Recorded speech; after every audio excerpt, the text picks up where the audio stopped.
Hi, everyone. This is Megan. And this is Steven. And this is the Synchrony podcast, where we talk about transforming apostolic dating culture and ending loneliness in the church. And it has been like almost a month, like not quite a month, but it's been like a long time.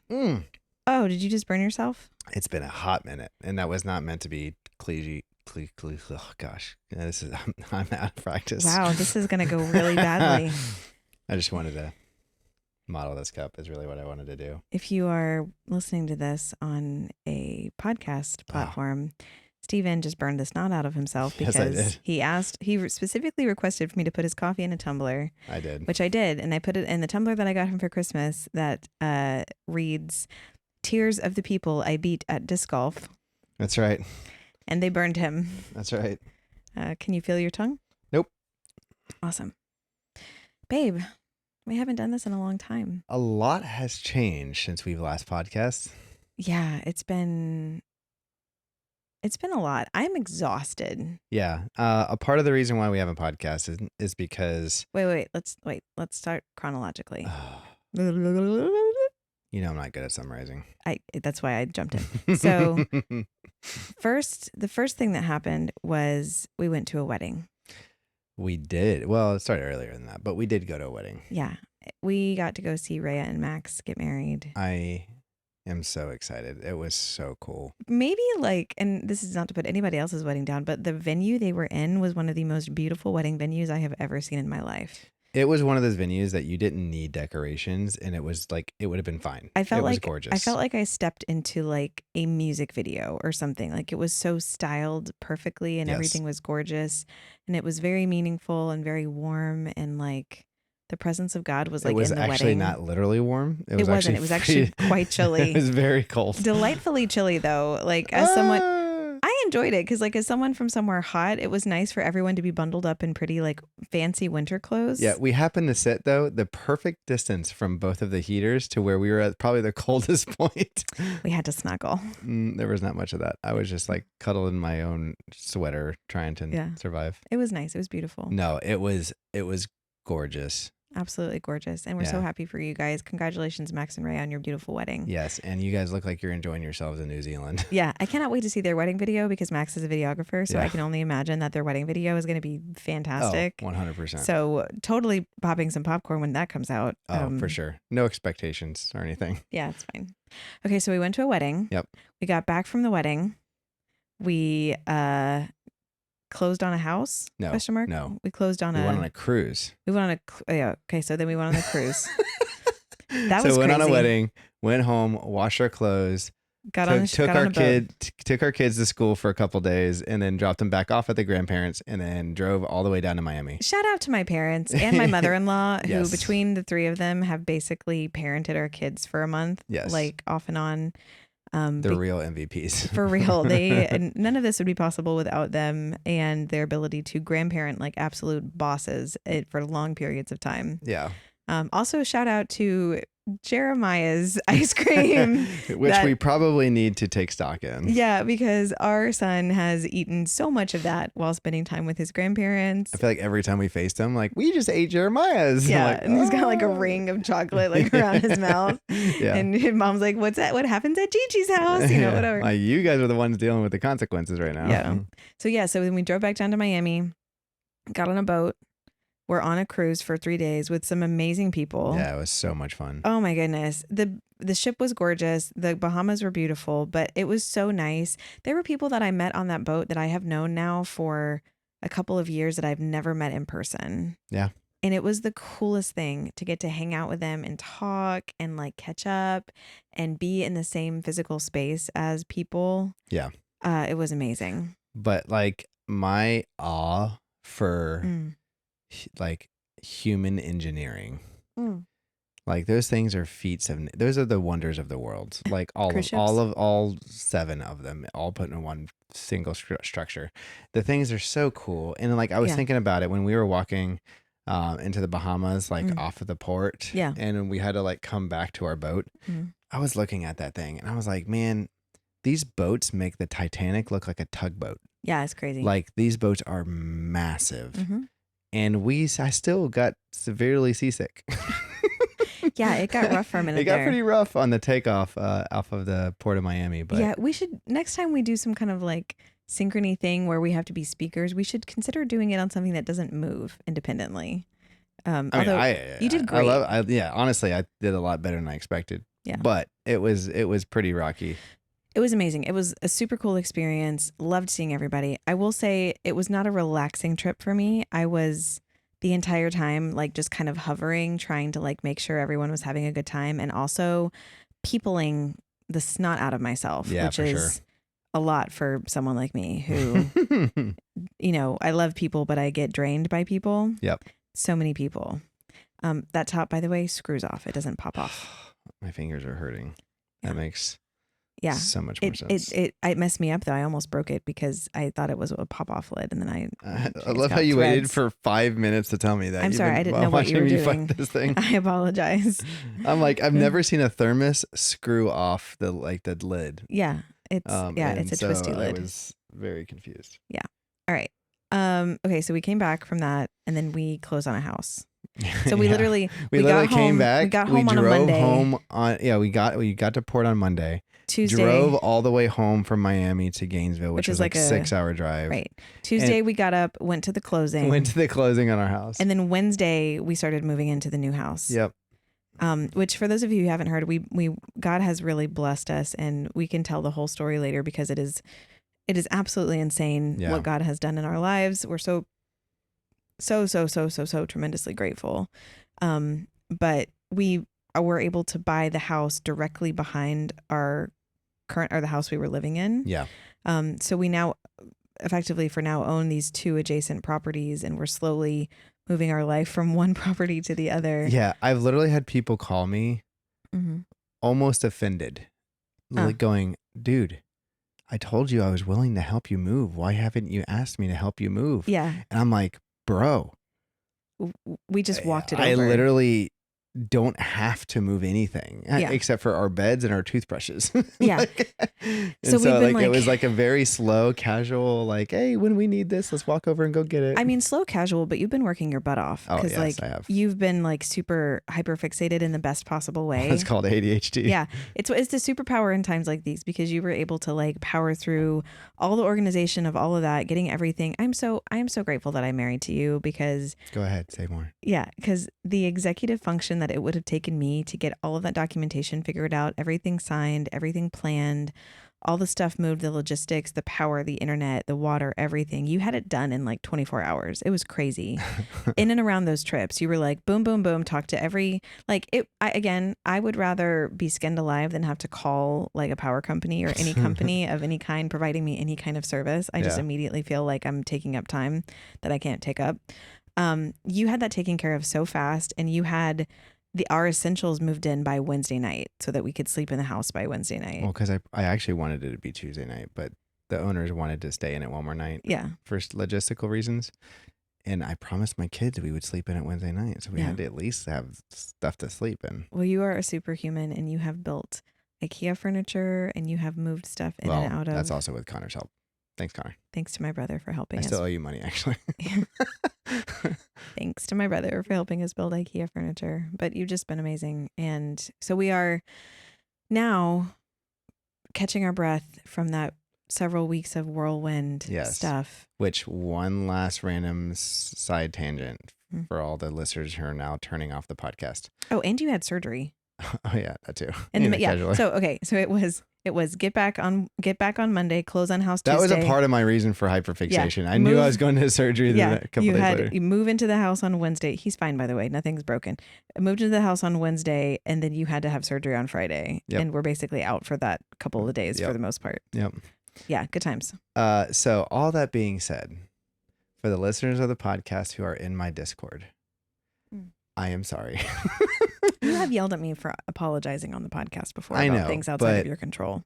Like, I know, but the thing is I have been super absent from the Discord, and people are like, "Hey, is the Discord dead? Like, what's going on?" I'm like, "No, guys, I promise, it's not an afterthought. I have not had the executive function to do anything in the Discord right now because of all the executive function I'm having to do outside the Discord. So we're playing catch up on everything. We're playing catch up on laundry. We're playing catch up on podcasting, on matching, on email. We are swimming upstream, but we are really excited to be settling into this new space. Yeah. Right now, so we're still in the studio, the shed office, and we will relocate this at some point across the fence into the backyard of the other house, which will be nice. But yeah, for now we are kind of straddling two houses and just enjoying the space God's given us. It's really nice. It's been amazing. Yeah.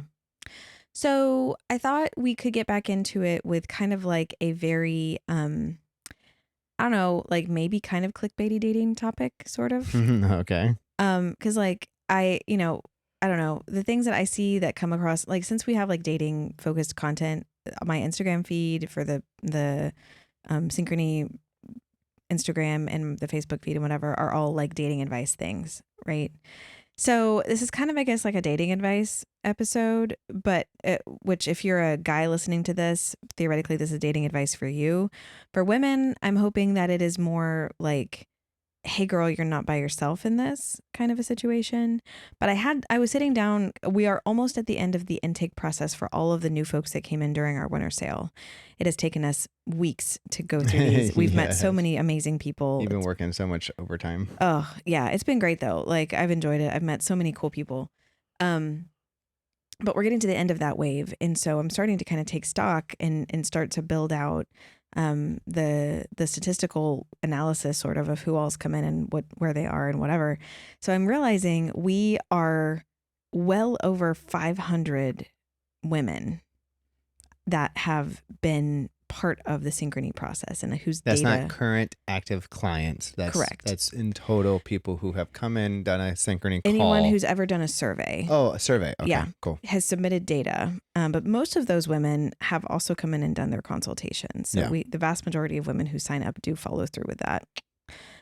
So that's a ton of data. Like if I were thinking about that from a social science perspective, that is way more interview data than I would need to write a book. Right. Yeah. Or an anthology or an ethnography or whatever. So it feels really impactful. And I was looking at that going, okay, I'm usually really hesitant to start saying, like, to speak for single women, right? I never want to put words in the mouths of single women and say, this is what single women are like, or this is what they think, or this is how they feel. But we are at the point where the massive amount of data that we have is enough to start to be able to talk about trends in a really informed way. Yeah. So basically, I think we should just talk about what women are saying. Cool. Like, and specifically the things that I hear from almost every woman that we interview, because there are some things that I promise you come up like almost every time. Clockwork. It's so funny because someone will be describing it and then I'll say, oh, and I'll kind of rephrase the question and they're like, oh my gosh, it's like you read my mind. And in my head, I'm like, no, you're just the 476th woman to say that to me, you know? Exactly. So there's some big trends. And if you are a gentleman, I'm hoping that this will give you some good. Yeah. That basically means listen, because if you can master these things, it will make you stand out. Let me ask you a question first that has nothing to do with women, and maybe it's just for the male listeners out there. Okay. So let's just say that we have a gentleman who is single, who really wants to be in a relationship, and who is trying to decide what kind of dating advice to listen to from the internet. Because there's a lot of it out there. Yeah. Like I said, it's all over my feed. It's probably all over yours at some point if you're posting anything from us. Can you give the guys some tips about how to ascertain whether the person that they're listening to give dating advice is a good resource or not? How would you help them discern a good source from a not great source? I was about to say, make sure they're spirit filled, but I've heard a lot of really bad advice from people who are also spirit filled. Spirit filled is a baseline expectation, but there's more than that probably. Yeah. I would say look where the evidence is. Like if there's someone that you have the ability to see into their home life and that it is something that is desirable and something that is something to strive towards. Admirable. Then I think that is a good indicator that they're doing something right. They might not be doing everything right. And again, I understand there's people that put up facades and stuff like that. So like if you get the ability or the privilege to see into their life and see their that they're putting their money where their mouth is, I think they'd be a credible person. This isn't us fishing for compliments, by the way. I want to give guys like a quick litmus test for all the crazy dating related content that might be funneling their way. It's hard to say because most of the stuff on the internet is geared to tell you what you want to hear. Yeah. And that's how algorithms work in general. Like, how can they keep your attention as long as possible? And the best way to keep your attention is either one of two things. Show you something you are vehemently opposed to, or show you something that you are completely biased towards. If they're trying to make you feel angry or scared. Yes. And so all of those two, both of those things are things that kind of like keep people's attention longer per swipe of the thumb. Swipe of the thumb. Yeah. So I would have to say challenge the intentions of the person that's giving you the advice. If they have something to gain from it, be careful. Yeah, that's a good one. If they're trying to sell you something. Yeah. If people are giving you advice based on selfishness, be careful. Yeah. Like, you deserve more. You are better than this. They should know your worth, and you should make sure they know it. Don't be a beta kind of. Sure. Like, and I'm being intentionally like catchy. Yeah, and it gets more and more extreme than that. Yeah, and there's like alpha males and alpha females. I don't know what that's called, but like, you're not supposed to be an alpha female, apparently, according to the alpha males. That's a no-no. Yeah, for sure. Okay. There's actually, side note, sorry, this is a tangent. I was watching a really interesting documentary the other day about the primatologists who coined the phrase alpha male to describe the dominant males in primate society, right? So that term came from animal studies, and it was used to describe primates. It was used to describe usually the pack leader in a group of wolves, all these different things. But study after study in several different animal groups that have that kind of communal structure where there's a hierarchy demonstrate that alpha males are often not the most physically dominant males of the group. They are the most likable ones. Fun fact. Oh, yeah. Not the biggest gorilla, the nicest gorilla, in the sense of the one who he can resolve conflict, and the most charismatic gorilla. Yes, the most politically effective gorilla. Yeah. Yeah, crazy. Anyway, okay. Yeah. Put all of his stats in charisma. That's right. Okay. Anyway, we're not talking about guys or gorillas or wolves right now. I just wanted to give our male listeners a quick primer on how to differentiate between the crazy out there. Oh, and also, if it's not advice like based on biblical principles, or if they're just taking one tiny little part of one verse of the Bible. What I mean by biblical principles that are, rightly divided. Right. And also if it's like not based on the idea of serving your partner. Yeah. Because again, going back to the selfish mindset, there's a lot of like, what can this relationship do for me? Yeah.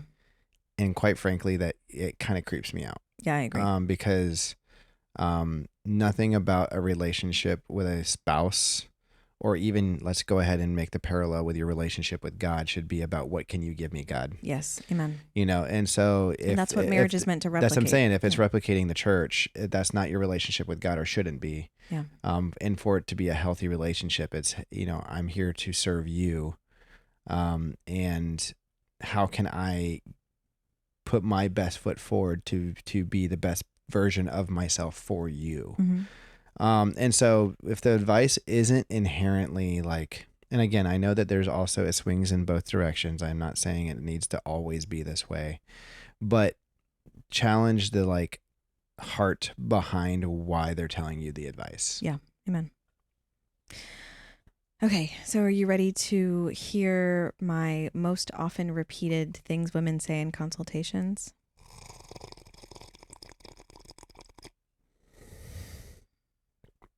Yep. Okay. You love me. I do. Okay. So I'm going to go in the order in which I ask these questions. Right. Okay. So the first question that I hear the same response to most of the time is I ask each person, what are the qualities of yourself that you want your spouse to bring out in you? And what are the qualities of yourself that you want to see become less significant parts of you over time or fade back over time? Right. This comes from that metaphor that we've talked about before of like the polishing process. Yeah. Marriage is one of those things where the context of life will create a ton of agitation, and just like two rocks in a river, being in that flow with your partner is going to change some things about you, draw some things out of you and make them shine and make them really come to the surface, and also wear some things down. Yep. Right.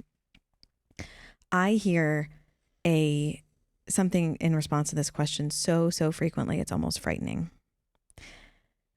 A significant number of women, many women will say, especially those who have been single for a long time, they will say, I want permission to be feminine. I want someone to give me permission to lean into my softness and my gentleness and to let go of some of the control and agency and decision-making responsibility that I've had to hold on to. Yeah. And these women, generally speaking, I'm making, it varies, but a lot of these women are powerfully used in ministry, right? They're in fantastic careers. Some of them have built incredibly impactful careers, right? Some of them are single parents. They are incredibly capable. Yeah. They don't need anyone to do things for them. Sure. They desperately want someone to be willing to share that burden of managing everything. Yeah, of course. When you hear like, I want someone to give me permission to be feminine as a man, what do you think that means? I mean, I think I know what they're saying because, again, we hear this all the time. If I said that to you, what would you expect that to mean for me?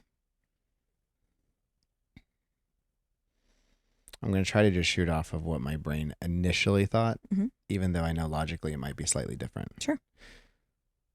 In my mind, when you say, I want permission to be feminine, mm-hmm. it also means, in contrary, that you would like to be less masculine, mm-hmm. right? And is what is the opposing factor to that, right? Which means that they want someone in their life to do the masculine things that they don't want to need to do. Yeah. And I think that this gets at stuff we've talked about before about really deeply entrenched concepts of what it means to be feminine and what it means to be masculine. Yeah. And I just want to say for the record that none of the things that we're describing are inherently women's things or inherently men's things. Yeah. Right. Women can be direct and take action and drive things. Men can be gentle and less, driven in career, whatever, right? Like none of these things are synonymous with things that men do and things that women do, but we have those connotations in our mind. Yeah. Right. So yeah, like I think actionably what that often means is like, they don't want to have to make all the calls themselves. Yeah. And that isn't to say that they don't want agency. It's not saying that they don't want to express their opinions and be respected and heard. Right. Yeah. But at the end of the day, I love in our marriage that I can say, babe, I don't want to make this decision. Please make this decision for us.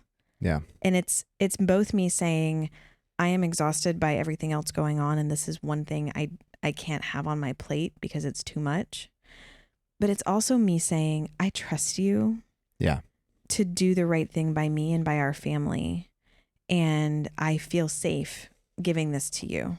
This is a decision I don't have to make because I don't need to be scared of the outcome if you make the decision. Yeah. So it's not just about the task. It's about having someone else share the responsibility and be able to handle that responsibility. So, okay. So as a man, when you hear like that women want to be handing over decision-making responsibility or having a partner who takes some of that off them, does that feel like, if you were a single man hearing that, would that feel like pressure, or is that something that men aspire to have in their relationships? I think that's a very convoluted question. Yeah. Because it depends on where your definition of masculinity comes from. Yeah. And what your circles are talking about. Because there are a lot of men that are like, women want a man to tell them what to do, and and then you also play on the whole role of like, yeah, women need to submit to us, and that's like the me being hyper macho.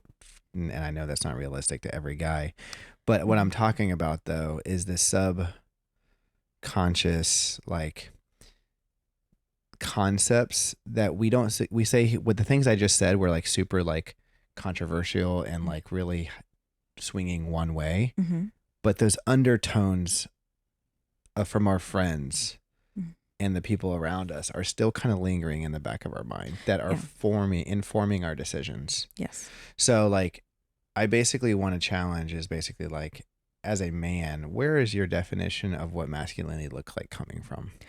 That's such a good point. And I think it's important to call out here too, like in femininity, honestly. Yeah, too. 100%. So I don't, when we talk about these things like women, looking to be feminine or men looking to be masculine, I want to divorce that from the idea of you were made to be this kind of person and men were made to be like this, right? So yeah, that bothers me. A lot of times people will be like, well, women, I've seen this all the time.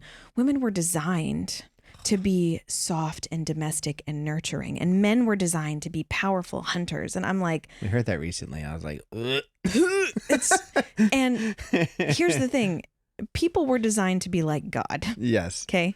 And also we were made to be moldable, right? And to change on a daily basis to be closer to God. And to die to our flesh daily. Right. And coming out of the garden, the only gender distinction that was set up there was, hey, Eve, you're going to be the one to bear children. Yeah. And your desire will be to your husband. Oh, we haven't even talked about. Oh my goodness. Side note, tangent again. When we come back next time, we're going to have to talk about this absolutely beautiful. I would love to have him on the podcast for that. Okay. So it was so mind blowing. Oh, so we were at Max and Ray's wedding, right? And Max has been pastored by... Just give a teaser. Don't give the whole thing. Right. By Brother Aaron Soto. Yeah. Incredible leader, incredible speaker in the movement. And he breaks down that verse in Genesis where as Adam and Eve are being cast out of the garden, the Lord is effectively telling them what their future is going to hold. He's laying out the legacy of human marriage and human relationships for the rest of time because of the fall. Right. And he says, he tells Eve, in great pain will you bring forth children. Your desire will be to your husband and he will have dominion over you. Mm-hmm. And I will just tease it for now, but I have been misreading that verse my whole life. I think everyone has. Like the way that he showed that verse. We were in that wedding like, oh, dear God, that is such an amazing podcast episode. We're like blew my ever-loving mind. And we talked to him about it a little bit afterwards at the reception, and it was just beautiful. So anyway, put a pin in that for next time. Yeah. So like, I don't like this idea that women were designed to be soft, submissive, whatever. I don't think that's true. I think women and men were designed to be two parts of a whole that look like God. Yep. And because of the fall and because of corruption, we can fall into roles that do not reflect godliness. Yeah. Especially when there's pride introduced. Correct.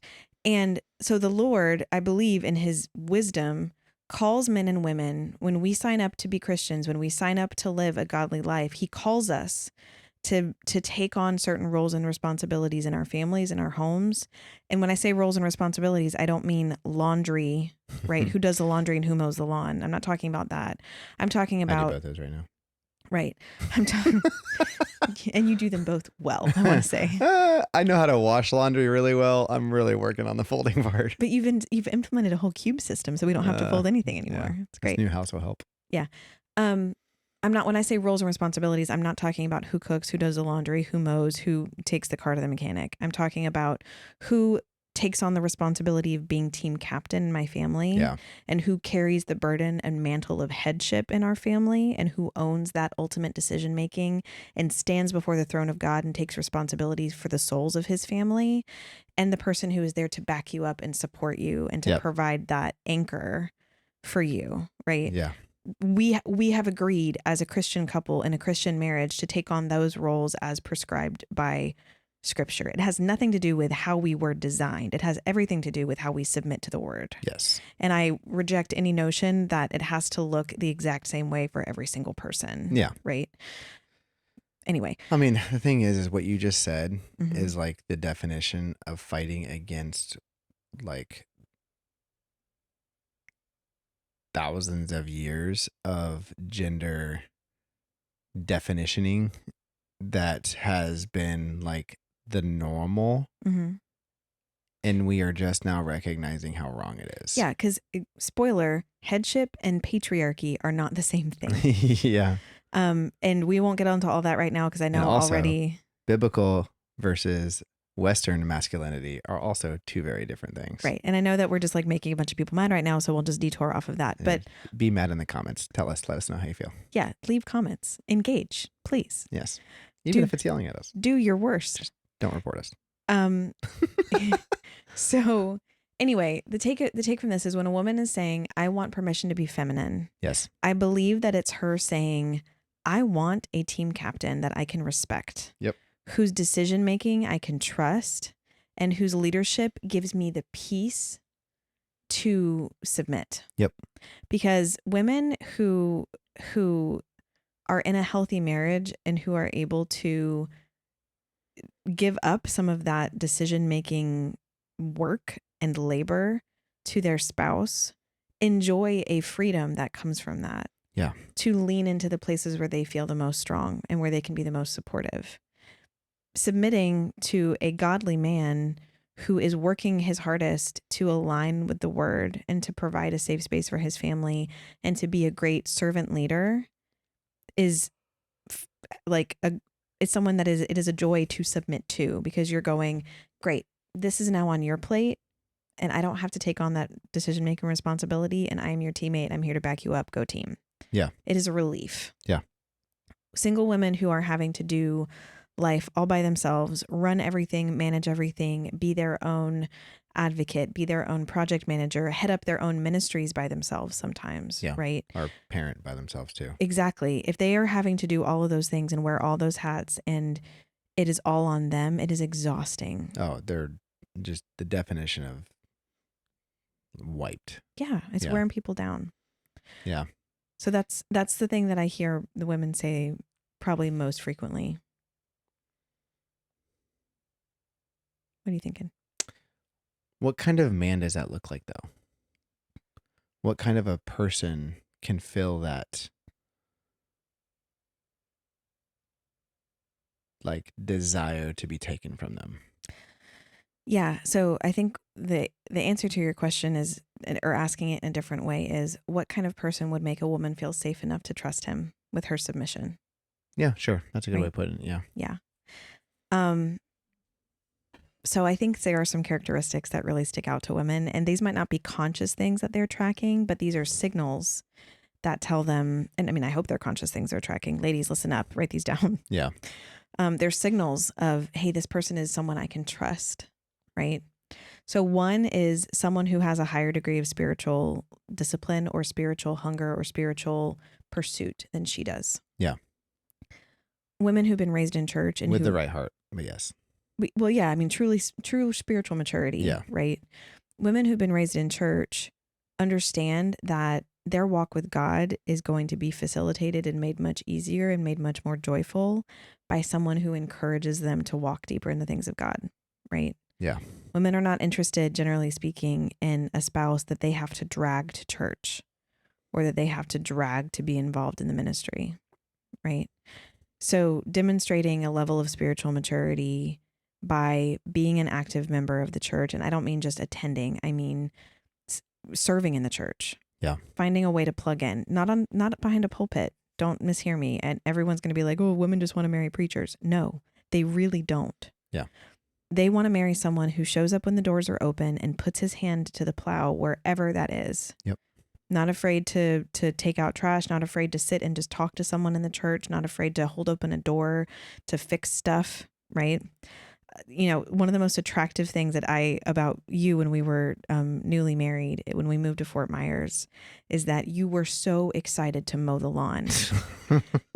You were so excited to mow the lawn at the church because your church didn't have, your church had been in a school. Yeah. I used to dream about being able to help with facilities. Yeah. And right? as soon as we got there, you volunteered. Yeah. And soon they were like, yeah, man, you do what you want. Now, if they would have had a push mower and 5 acres of land, it might not have been as, I would have probably done it. Not as joyfully though. They had a nice zero turn, but yeah. But you were so passionate about that. And me seeing you be passionate to just show up and serve was so inspiring to me. Right. Yeah. So spiritual maturity is a big one. Taking ownership, proactive ownership of things. And by that, I don't mean like mine, like owning things. I mean, not possessiveness. Right. Yeah. I mean, seeing an issue or something that needs to be addressed and doing it without being asked or seen or expecting praise. Yes. I'm going to use another example of you for this. Oh gosh, guys, this is not scripted. I did not say, hey babe, put all these plugs in about how cool I am. People love it when I brag on you. Oh, stop. We keep on going. Yeah, I was going to say, you love it. Okay. So when we were dating, there was one time. That could be the thumbnail. Yeah. Cute. When we were dating, I had driven down to visit you in West Palm. And so I had my car and we were driving around in my car. And I know what you're going to say. I was being a passenger princess because why would I not? I should have known that would have been in my future for the rest of my life. You get motion sick if I drive. That's so true. It's a win. Yeah. But I was being passenger princess and we had like hung out and gone and gotten lunch or something. And I was like on my phone looking at something. I don't remember. And without asking me or mentioning it, you pulled into a gas station and you got out and you pumped a tank of gas into my car and paid for it. And I literally didn't even look up from my phone. I did not notice where we were. You hadn't mentioned it to me. And it didn't dawn on me until you got back in the car and started the car. And I was like, wait a minute, did you just put gas in my car? They were like, yeah, we've been using your car all day. And I just, wanted to fill it up for you or whatever. And you didn't do it. I mean, I'm sure, like, I don't know what you were thinking at the time. There's definitely like the hope for brownie points, but you weren't doing it with the goal of impressing me. No. Like you saw that my car was low and you filled up my car. Yeah. And it was very sweet. You're welcome. And very attractive. If y'all only knew the number of things I have to cut out of these podcasts, because that man over there, I'll say something sweet and he'll come back with something so absolutely ear-burningly inappropriate. Which you would normally love off a camera. Yeah, that's fine. We are on camera right now. And every time you do it, I have to cut the little thing and edit it out and do the whole thing. Well, not just you editing, by the way, but sure. I do most of the cutting and the moving and the stuff because I need to make sure that all of the scary things end up getting out of the podcast. I leave all the innuendos in. Yeah. Yeah, no. Anyway, okay. So taking proactive ownership, seeing a problem and just stepping up and doing it, right? Yeah. Not needing to be told, not needing to be asked. And then good stewardship of your own life before you're married. Yeah. And that doesn't mean you have to have everything perfect. That doesn't mean you have to be making six figures. Doesn't mean that you have to have a chiseled body, and doesn't mean that you have to have any of those external markers of success, right? Yeah. Someone asked me tonight, a guy that I was talking to, he's like, I drive a really old car and people have been telling me I need to get a new car or women aren't going to take me seriously. And I'm like, I would punch those people in the face to do that. There you go. You've heard it here first. That's so dumb. No one cares. Like, fiscal irresponsibility is not a way to attract a woman. No. And when I told him, I was like, listen, the kind of woman that, because his reasons. At least the woman you should want. Right. His reasons for driving a really old car, he can afford a very nice car if he wanted to. He chooses not to because he's like, I like my car. It still runs. Why would I get paid off probably? Yeah. He's like, why would I spend a bunch of money buying a new one when this one's perfectly functional? Yeah. Like, and I like it. And I was like, oh, the woman who aligns with your values of financial stewardship is going to love the reasons why you're choosing to drive that car. Yeah.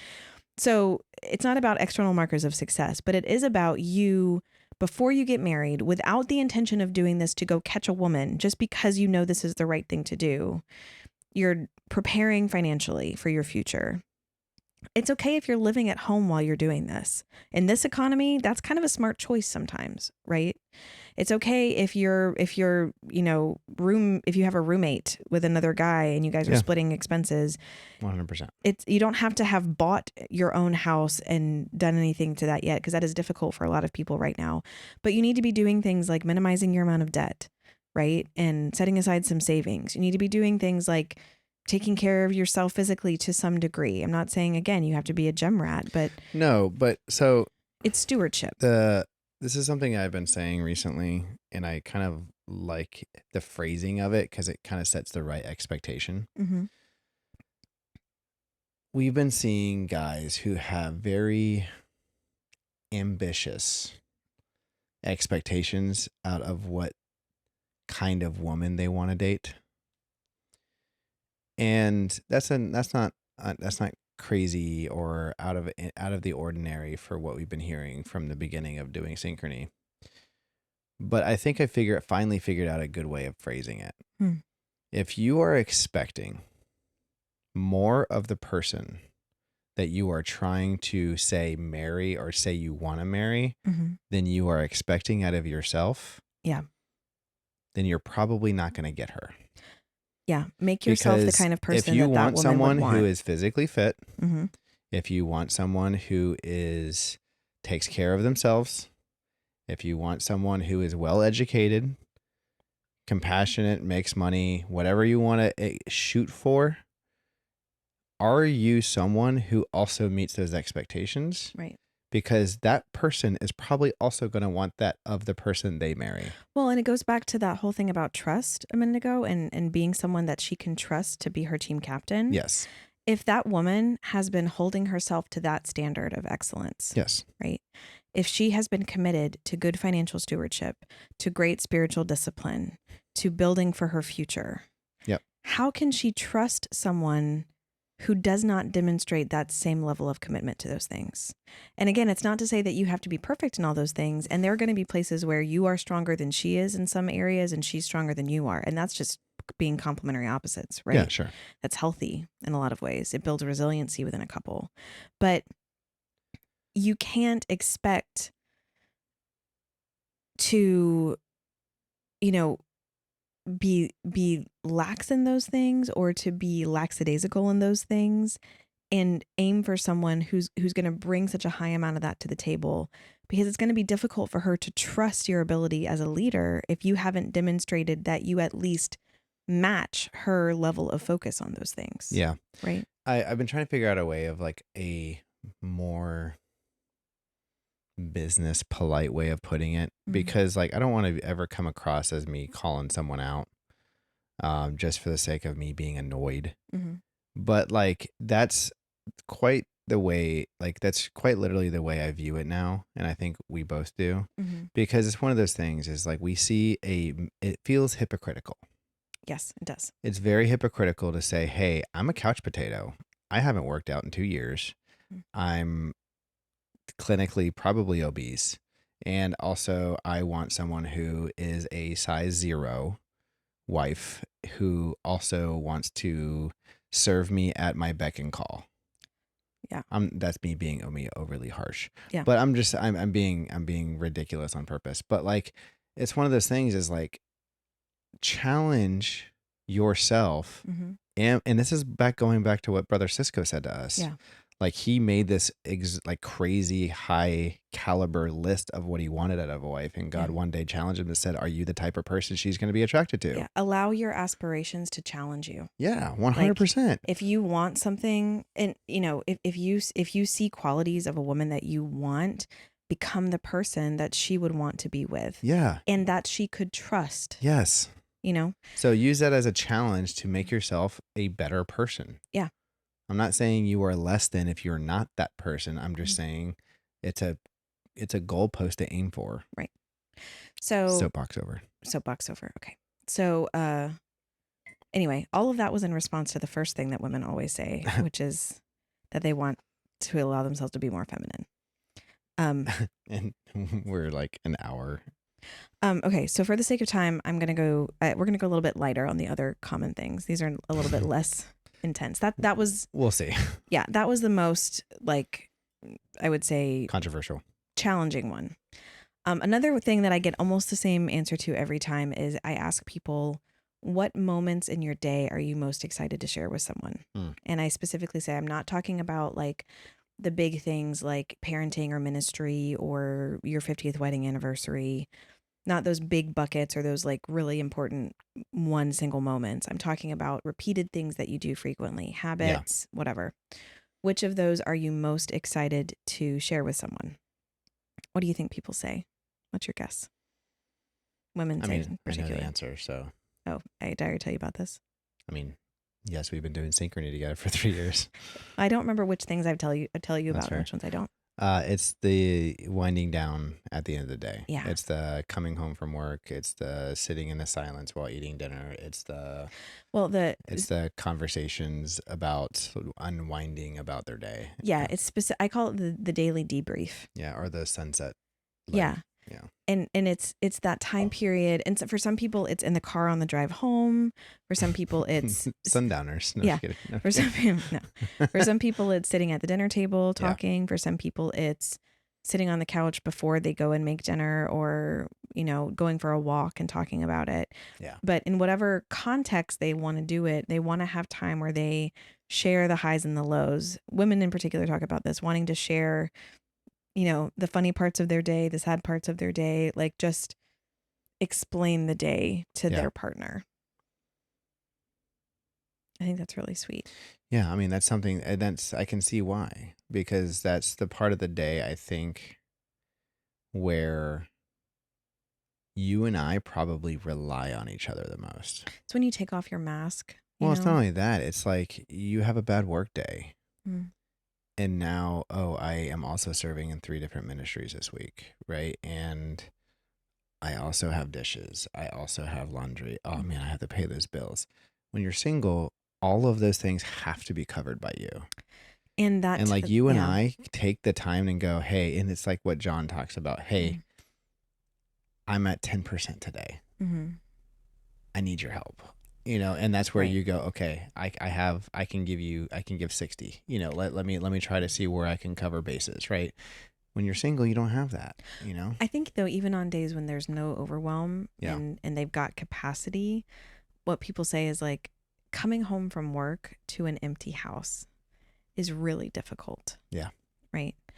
Walking through the front door and there not being, even if you have pets, right? Or even if you live with family, walking through the front door and feeling like you don't have someone there who is excited to be back with that person that's really special to them, right? That's a dream that a lot of people have described, of being able to come home, not just come home to their house, but that feeling of coming home to your person. Yeah. And, you've both been apart throughout the day, and now we're back in the same place, and it's time for us to get the other person caught up, right? Yeah. On everything that's, the high notes and the low notes of what I've been through today. And we do that like sometimes in the car driving somewhere, or like when we first got married, it was, we would go get the mail because we had to, remember. Oh, we had to walk all the way to the mailbox. Yeah. Our little apartment complex. It was like at the town center of the community. So like it was in like a mail room. Yeah. You had to like walk through. Yeah. You had to. It was like a eighth of a mile. Yeah, but you had to dodge all the sprinklers. Yeah, or you could choose to walk around the community to get to it, just to like add, because it was very shaded under a bunch of oak trees and stuff. It was very pretty. Yeah. So yeah, I remember us doing that too. We would take a walk and just talk about the day. I mean, that was also a very hard season of life for us too.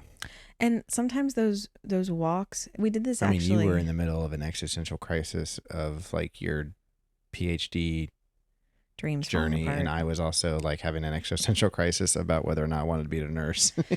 Yeah, and so those moments of kind of like talking through everything, it was really valuable and important. Yeah.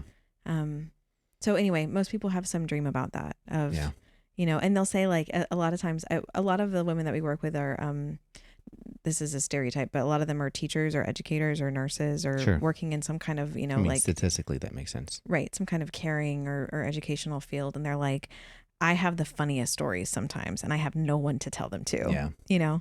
And, I think it'd be cool to have that place to kind of debrief. Yeah. Do you want to hear about, I think that these things are not the most important things that men should care about in terms of what women want, but I think they're things that they're curious about. Okay. They want to know what women think about what makes them physically attractive, right? Is this a whole nother podcast or is this? It's going to be quick hits. Okay. Yeah. I want to talk, I'll talk very quickly through the commonalities of what I hear in terms of physical attractiveness and age. Okay. Because I think those are things that men are curious about. Again, they're not as important to women as men think. Yeah. Age and physical attractiveness are much more important to men than they are to women. And I will die on that hill. Right. But women have opinions about this, right? So guys, here's what you need to know about this. And these are generalizations. These are the most common responses. Yeah. These are the blanket statements. Right. There are anomalies, but I would say this is the trend for sure. In general, women prefer men who are larger bodied than they are. Yeah. That doesn't just mean height, and it doesn't have to mean that you're tall. Yeah. Stop yelling at me for saying that men have to be tall. Random people on the internet. I mean, you've also said that though, that some women prefer men who are taller than they are. Yes. You know how many queens we work with who are 4'11"? That's true. A lot of beautiful women who are under 5 feet tall, who would be very happy with a man who is 5'4". Sure. Right. So body size is relative to the woman's body size. Yeah. And that can refer to height. It can also refer to breadth. Generally speaking, if a girl is curvier, she's looking for a guy who is going to make her feel safe and kind of small. We like that for whatever reason. Right. So women tend to go for guys whose body size is slightly larger than they are. Men, I think, to do the opposite. So that kind of makes sense. Right. Yeah. Guys, here's the big scoop on hair. You ready? Buckle in. Full head of hair or completely shaved is the preference. Right. There are some guys we worked with. I'm like, brother. Yeah. Women aren't. Just go ahead and. Yeah. If you are hanging on to very, very thin hair on top, right? Or it's receding. You don't think the comb over with like 3 strands of hair is good enough? No, it really, and I'm not even making fun of it because some people just don't know. Losing your hair is really hard. It is very difficult. Especially because for some men, it starts happening when they're in their early 20s. Yeah. I think it's like 25% of men start losing their hair significantly in their early 20s. So it's very, very common, and you shouldn't be ashamed of it if it happens to you when you're very young. But trying to keep a small amount of hair can make it less attractive and actually it kind of ages you. Right. It kind of, not in a like you look like you're 40. It's more of like you look like you're out of touch. Yeah, I mean, and unless you're well kept, it's a different story. If it's like long stringy hair, then it's a different story. But yeah, I mean, committing to a nice shaved bald head. I was saying shaved and bald at the same time, so I said shald. Yeah, some guys look really, really great with being, with their heads being shaved, and most women would prefer one or the other, right? Dwayne "The Rock" Johnson has done wonders for bald men everywhere. And Mr. Clean. And Mr. Clean and Vin Diesel and in my part of the world, Captain Jean-Luc Picard. Well, no, he's always had like that band of hair. No. Jean-Luc? I guess he. Yeah, he has that band of hair. He is not fully bald. Yeah. So you just kind of defeated yourself. Patrick Stewart gets an exception. That's fair. Sir Patrick. Him and his wife of 30, 40 years younger than him. Yeah, don't do that. But when you have that kind of money, I'm sure it makes a difference. Yeah, they seem happy. It's fine. So anyway, that's the skinny on hair, guys. All the way or none. Okay. Facial hair, there's more variance in how women feel about that. Age. So the most common response when I ask women, what's the age of the youngest person you could see yourself dating, and what's the age of the oldest person you could see yourself dating? The most common response from women is that they will go down to around 5 years younger than they are, and they will go up to around 10 years older than they are. For men, it's usually the inverse. Yeah, sure. Right. Which kind of works because if women want to date the people that are 10 years older and men want to date the people that are 10 years younger, like the math kind of checks out, right? Yeah, exactly. But that tends to be around their limit. If they start, no, I haven't heard many women say like, oh, I date someone 20 years older than I am. So if you are 40, please stop telling me that you want to date women in their early 20s. It's weird. It's weird. Yeah. It's weird and creepy. And don't use the whole like fertility thing. We have a whole episode on that. That's a whole like, cause go listen like to that. get educated. Right. Like fertility is not that drastically affected, and also men's fertility in the older age also is drastically affected. Neither is drastically affected. No, sorry, not drastically affected, but like a lot of men think that they're always going to be fertile for the rest of their life. Yeah, and it does change with age. And it does change with age, and so a lot of men like subconsciously put the pressure on women. Correct. Like, oh, if we're not having babies, it's because it's your fault and you're too old. Yeah, it's not. And fair. that's not statistically, that's just not right. Go listen to the whole episode about it. It was really good. Yeah. And hopefully very factual. Okay. I'm trying to think if there's anything else. Women, generally speaking, this is something important. Women express less preference regarding race and ethnicity than men do. Or less firm preference. Women are more likely to say that they're open to dating, people of other race and ethnicity besides their own, which is interesting. Not across the board, not every woman, but there is variety there. On the whole, women are not as concerned with men making more money than they do. They would prefer if somebody contributed to the household, and they want to know that their partner is able to maintain a steady income. So they would rather see someone who has a history of working a job that might not pay the most, but he's been really consistent at for a long time and demonstrates kind of like staying power through, than someone who has worked like 3 or 4, really high paying jobs in rapid succession, but keeps turning over from job to job. Yep. Consistency is more important than a specific income amount for most women. What other questions do you think guys would have about like what women want, say or what they want? Do you have to be tall, dark, and handsome? No, it doesn't hurt to be tall, dark, and handsome. Just like it doesn't hurt. What if you're not? Well, is there hope? Yes, there is absolutely hope. Women are not as hung up on physical attractiveness as men on average. There are women do have expectations. Okay. So like, oh, sure. Hear me when I say that a woman is not going to throw out her physical attractiveness preferences entirely. She still wants to feel attracted to her husband the same way men want to feel attracted to their wives, right? But generally speaking, a woman will flex their physical attractiveness if someone has other redeeming qualities. And women will allow attraction to grow. Yes. More readily than men will. Men should also do as well. Correct. Because that is how attraction happens, not just based off of love at first sight. Right. Besides spiritual maturity and like emotional intelligence, do you know what the next most often mentioned sort of characteristic is? Funny. Yes. Women want a sense of humor. Yeah.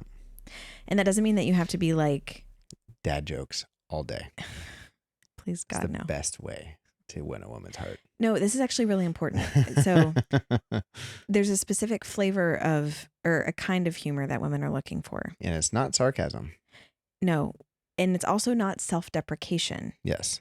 Women want men who are able to laugh when things get hard and not take themselves super seriously. So they can joke. They can joke freely with each other about themselves. They can banter back and forth with their partner or with their friends. They don't get easily offended, right? So they're not someone who is making jokes to put people down. No. That is an immediate turn funny. off. Yeah, that's not funny. Right. Going and making fun of people. Maybe to your high school friends it was funny, but. Right. Going and making fun of people on social media is absolutely a death knell to your relationship. Yeah. Really, social media in general, guys. Yeah. That's actually, that might be a good point to add, is go look through your social media and see how polarizing you are. And that will be a good indicator of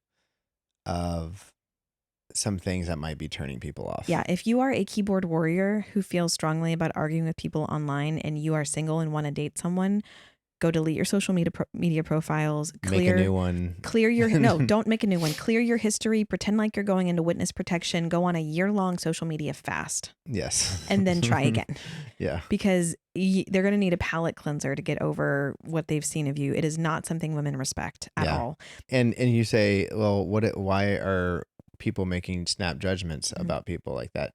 Honestly, we struggle with synchrony when we are trying to match people without them knowing each other, going and Facebook stalking the person that they're meeting with and making a snap judgment based off of just that. And we're like, listen, don't go do that. Try your best not to. Go based off of your experience with the person you just had. And I'm just going to touch on this lightly because I know this is a whole rabbit hole, but I do ask people in consultations, women in particular, how do you feel about the prospect of dating someone who is very vocally political? Yeah, that's true. I ask that explicitly. Women vary with this, but the most common answer is, I'm not that political. I don't care that much about it. I would prefer not to have someone who talks about it all the time. Yeah.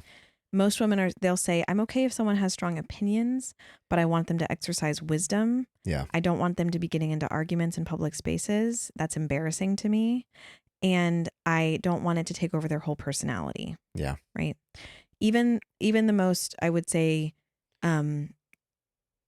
stereotypically deeply entrenched conservative women that we talk about are not super likely to be like, yeah, I want someone who's arguing about it on Facebook. Yeah. Right. It's just not a good look. It's not cute. Yeah. And they also will often say, so when I ask the question, what are things that an apostolic man could be giving a lot of his time or energy to that aren't bad things? They're not wrong things or sinful things, but they're just things that you would not want to bring into your life or your relationship. Okay. What do you think the single most common answer is? I don't want to say it. Gaming? Yes. No. And let me explain. We did a whole episode about the pros of dating a gamer, right? And that's right. As someone who dates a gamer and married a gamer, I can say that there are benefits to that being your outlet. Sure. Right?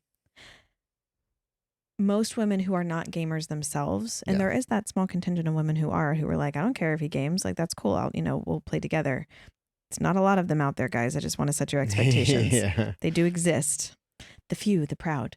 But unless women are really familiar with gaming and grew up in a household where they had a lot of male relatives who gamed, they often see gaming as something that's very childish. Yeah. Because it's immersing yourself in a fantasy and getting really caught up in it for extended periods of time. Often. That's a stereotype. It makes sense. Right. And to them, and I know a lot of people who treat gaming as an unhealthy outlet for coping. Just like some guys use porn, some guys use drugs, some people use different things. And I know a lot of guys who run to video games for escapism. And women sometimes use romance novels or dramas for that. or Netflix or whatever. So there's some people that they choose to use it as their vice, and that is something that you need to take up with God because that's an idol. Right. If you are a serious and avid gamer, you need to think strategically about how that needs to fit into your life in the future. Yeah. Games where you are not killing people and screaming go better. And that's not just my opinion. Sure. No, that's not just my opinion. Women say this. First person shooters for most women are a little uncomfortable. Yeah, and that makes sense. But also I feel like and this is me defending the gaming community, I think there's inherent, this is like me trying to explain what I perceive a book club to look like. Sure.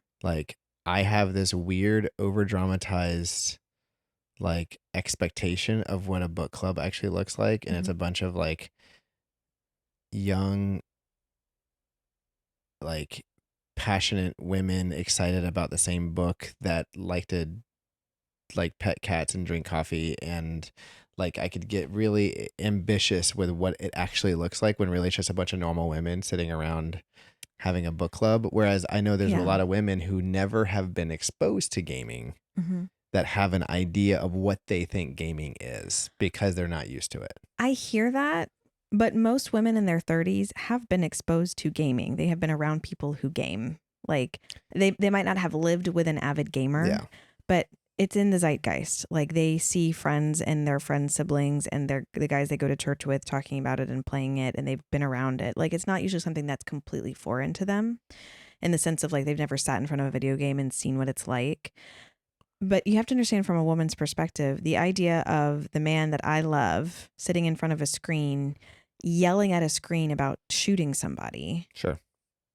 It's not cute. It's not like, it's not tender, and it's a little scary. Like if we're being honest, I'm not saying, and I don't look at me that way.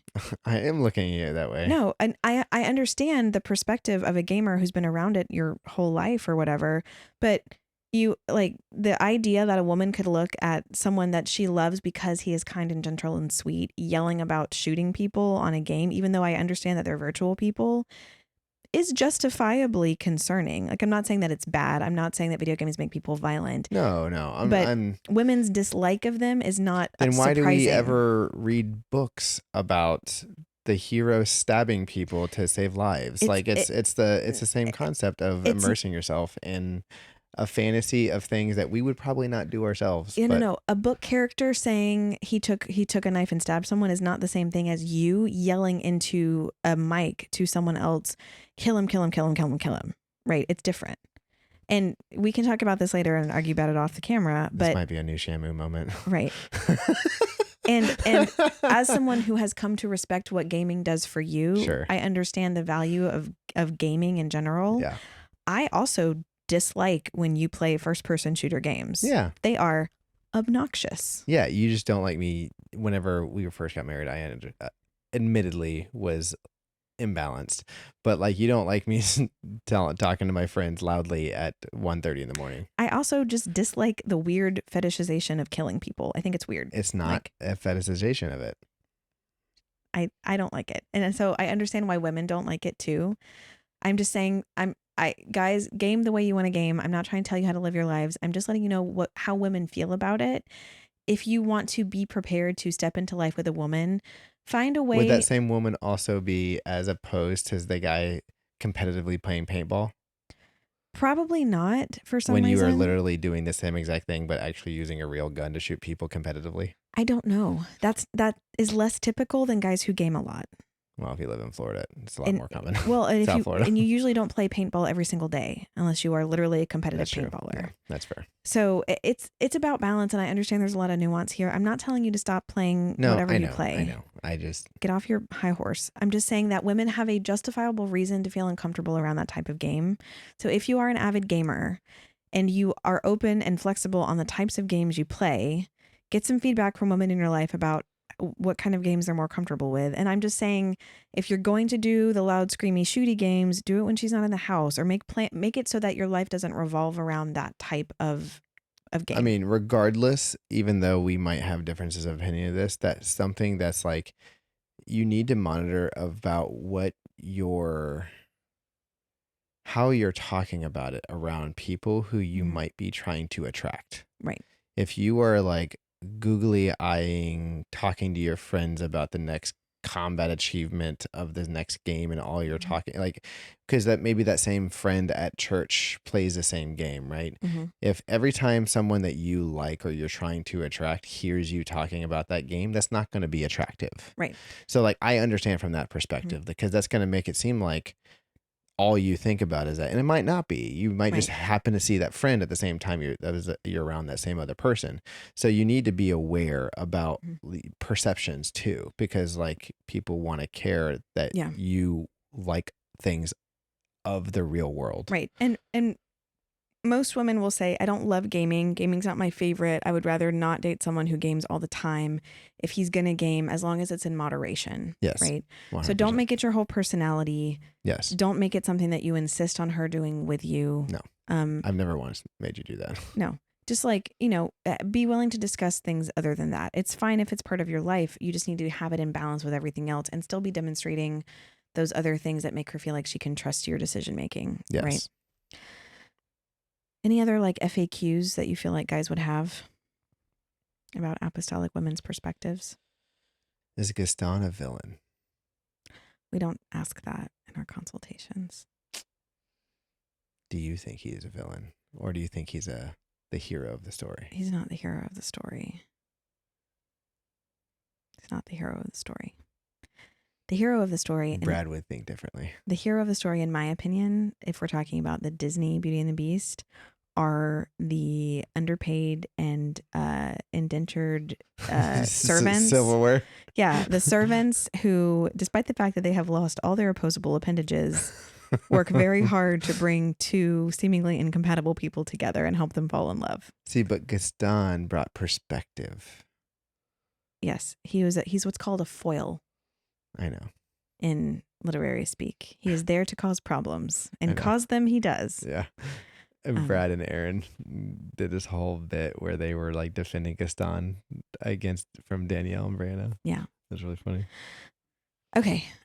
So that's covered, I think, the high points of things that I have heard most frequently from apostolic women about what they're looking for. If you have questions or more thoughts about this, or you want to ask more things about what women are looking for, we'd love to talk about it more. Yeah. Again, we're not saying that every single woman thinks the same. Women are different. There's a ton of variety. These are just the trends that we know now from talking to 500 plus women. Yeah. Which has been a gift. That's so cool, man. Yeah. And what a blessing to get to meet all these incredible women. I mean, I just think about what that represents to the kingdom. That is 500 incredible, grounded, focused women who love the church and love the work of the church and want to build great apostolic homes. That's a 1,000. Yeah, it's a lot. Yep. Lot of weddings we could be going to. That's right. In Jesus' name. I